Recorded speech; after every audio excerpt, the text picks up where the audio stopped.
Hospital કામ મામલે વધુ એક મોટો ઘટસ્ફોટ થયો છે। આરોગ્ય વિભાગના અધિકારીઓની સાથે વીમા કંપનીઓની ભૂમિકા પણ શંકાસ્પદ લાગી રહી છે। વીમા કંપનીઓ અને તેમના અધિકારીઓની હવે તપાસ શરૂ કરવામાં આવી છે। મેડિક્લેમને લગતા દસ્તાવેજોની પણ તપાસ થઈ રહી છે। દર્દીઓના મેડિક્લેમ અંગે કેટલાક અધિકારીઓ રસ લેતા હોવાની માહિતી છે। 5 તબીબોની પૂછપરછમાં ક્રાઇમ બ્રાન્ચને લાગી છે મહત્વની જાણકારી અને આરોગ્ય તેમજ વીમા કંપનીના અધિકારીઓની મિલીભગતથી કૌભાંડ થયું હોવાની શક્યતા છે।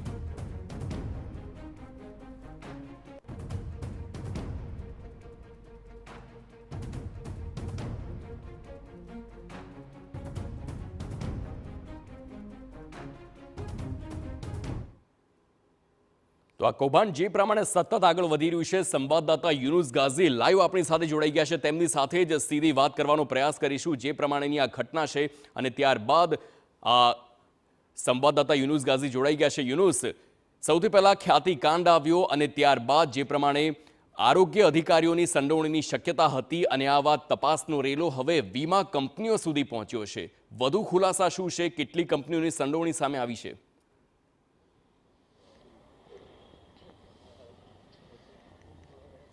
નિયમોને નેવે મૂકીને જે રીતે ખ્યાતિ હોસ્પિટલમાં દર્દીઓના ઓપરેશન કરવામાં આવતા હતા તે કોના કહેવાથી કરવામાં આવતા હતા અને તેનો ફાયદો કોને ક્યાં કેવી રીતે થતો હતો તે દિશામાં હવે ક્રાઇમ બ્રાન્ચ દ્વારા તપાસ શરૂ કરવામાં આવેલી છે। જે આરોપીઓ રિમાન્ડ ઉપર હતા તેઓના રિમાન્ડ પૂર્ણ થતા જ્યુડિશિયલ કસ્ટડીમાં મોકલવામાં આવ્યા છે, પરંતુ તેઓની જે સમય પૂછપરછ ચાલતી હતી તે જ સમયગાળા દરમિયાન અને તેઓની ઉપસ્થિતિમાં જ આરોગ્ય વિભાગના પીએમજેવાય બ્રાન્ચના 5 તબીબોની પણ પૂછપરછ કરવામાં આવી છે।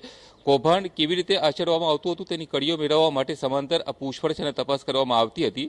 તેમાં ઇન્સ્યોરન્સ કંપનીની ઊંડી ભૂમિકા પણ ખુલી રહી છે। ઇન્સ્યોરન્સ કંપનીના કેટલાક અધિકારીઓ અને એજન્ટો કઈ રીતે આ સમગ્ર કાંડની અંદર સામેલ હતા તે અંગેના પુરાવાઓ ખ્યાતિ હોસ્પિટલની અંદર જ્યારે ક્રાઇમ બ્રાન્ચ દ્વારા સર્ચ કરવામાં આવ્યું તે દરમિયાન મળ્યા છે અને તેના આધારે હવે ઇન્સ્યોરન્સ કંપનીની ભૂમિકાની તપાસ શરૂ કરવામાં આવેલી છે। સૂત્રો તરફથી જે વિગતો મળી રહી છે તે મુજબ એક જાણીતી ઇન્સ્યોરન્સ કંપનીના અધિકારીઓને ક્રાઇમ બ્રાન્ચનું તેડું પહોંચાડવામાં આવ્યું છે અને તેઓની પૂછપરછ કરવામાં આવશે। કેટલાક મહત્વપૂર્ણ દસ્તાવેજો મળ્યા છે અને તેના આધારે આ તપાસ આગળ ધપાવવામાં આવી છે। પીએમજેવાયના 5 તબીબો પૈકી એક તબીબ દ્વારા જે ઇન્સ્યોરન્સ કંપનીને કેટલાક દર્દીઓના જ મેડિક્લેમ ઝડપથી પાસ કરવા માટે અને ઝડપથી રકમ મૂકવા માટે કહેવામાં આવતું હોવાના પુરાવાઓ હાથ લાગ્યા છે। જોકે આ સમગ્ર મામલે ક્રાઇમ બ્રાન્ચ દ્વારા આરોગ્ય વિભાગ પાસે પણ કેટલીક વિગતો માંગવામાં આવી છે, પરંતુ આરોગ્ય વિભાગ દ્વારા જરૂરી દસ્તાવેજો અને અન્ય માહિતી ક્રાઇમ બ્રાન્ચને હજુ સુધી આપવામાં આવી નથી। ક્રાઇમ બ્રાન્ચ જે તપાસ કરી છે તેમાં કેટલીક ખોટી કડીઓ મેળવવા માટે આ દસ્તાવેજોની જરૂર છે। આરોગ્ય વિભાગ દ્વારા આ જો દસ્તાવેજો પૂરા પાડવામાં આવે તો ક્રાઇમ બ્રાન્ચની તપાસ આગળ વધી શકે છે। બીજી બાજુ ક્રાઇમ બ્રાન્ચ તો જે એફઆઈઆર નોંધાય અને દર્દીઓ સાથે જે ગેરરીતિ થઈ તે મામલે તપાસ કરી રહી છે, પરંતુ આરોગ્ય વિભાગના ક્ષેત્રે જે જરૂરી તપાસ થવી જોઈએ અથવા તો આરોગ્ય વિભાગ દ્વારા આરોગ્ય મંત્રાલય દ્વારા જે તપાસ થવી જોઈએ તે હજુ સુધી કેમ કરવામાં નથી આવી રહી તે એક સૌથી મોટો સવાલ છે। કારણ કે આરોગ્ય વિભાગ દ્વારા પણ સમાંતર તપાસ થવી જરૂરી છે।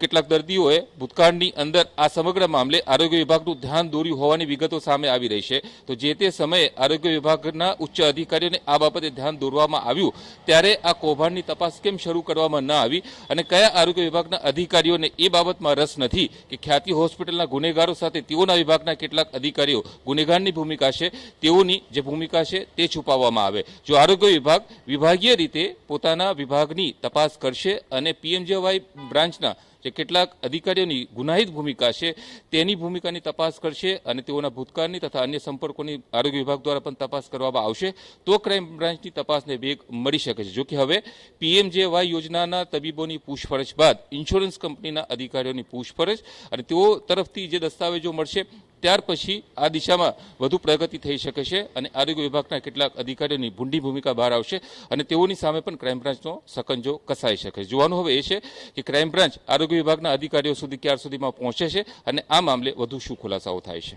આભાર યુનુસ સમગ્ર માહિતી બદલ। તો એક બાજુ આરોગ્ય વિભાગના અધિકારીઓ પણ સકંજામાં છે, તપાસ ચાલુ છે અને બીજી તરફ હવે વીમા કંપની પર પણ જે પ્રમાણે તપાસ કરવામાં આવી રહી છે, અધિકારીઓને પૂછપરછ માટે બોલાવવામાં આવી રહ્યા છે। એક જાણીતી વીમા કંપની છે જેની સંડોવણીની શક્યતા છે।